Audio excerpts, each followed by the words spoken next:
అందరికీ నమస్కారం అండి. ఇప్పుడు ఉండి గ్రామం గోరింతోట వద్ద ఈ మొండుకోడు అనే పంటకాలని ఆక్రమణకు గురైందని చెప్పని గత కొన్ని సంవత్సరాలుగా ఒక కింద ఒక 500 ఎకరాల వరకు ఉన్న రైతులందరూ కూడా అనేక రకాలుగా మనకి అధికారులకి ప్రజాప్రతినిధులకి ఫిర్యాదులు చేయడం జరిగింది. కానీ గత కొన్ని సంవత్సరాల నుంచి కూడా ఈ సమస్య పరిష్కారం కాకుండా ఇలాగే ఉండిపోవడం జరిగింది. ఇప్పుడు మన గౌరవ డిప్యూటీ స్పీకర్ గారు, మన శాసనసభ్యులు రఘురామకృష్ణరాజు గారు, ఆయన శాసనసభ్యునిగా ఎన్నికైన వెంటనే ఇక్కడ ఉన్న రైతులందరూ కూడా ఈ సమస్యను ఆయన గారి దృష్టికి తీసుకెళ్లడం జరిగింది. ఆయన వెంటనే స్పందించి అధికారులు మాకు ఆదేశాలు ఇవ్వడం జరిగింది. వారి ఆదేశాల మేరకు ఇక్కడ మన రైతుల సహకారంతోనూ మన నీటి వినియోగదారుల సంఘం అధ్యక్షులు మన సాయిరాజు గారి ఆధ్వర్యంలో మనం ఈ ఎంక్రోచ్మెంట్స్ అన్నిటిని కూడా ఈరోజు తీసేయడం జరుగుతుంది.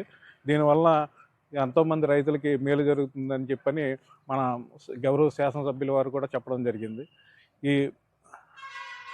ఆయన మన శాసనసభ్యులుగా ఎన్నికైన వెంటనే ఆయన డైనమిక్ లీడర్షిప్లో మరి ఇలాంటి కార్యక్రమాలు ఎన్నో చేపట్టి కొంతమందికి ఒకరిద్దరు ఇబ్బంది పడినా పర్వాలేదు, కానీ 100 మంది రైతులు ఉపయోగపడుతుందంటే కనుక ఎట్లాంటి ఆక్రమణలు అయినా సరే ఇటువంటి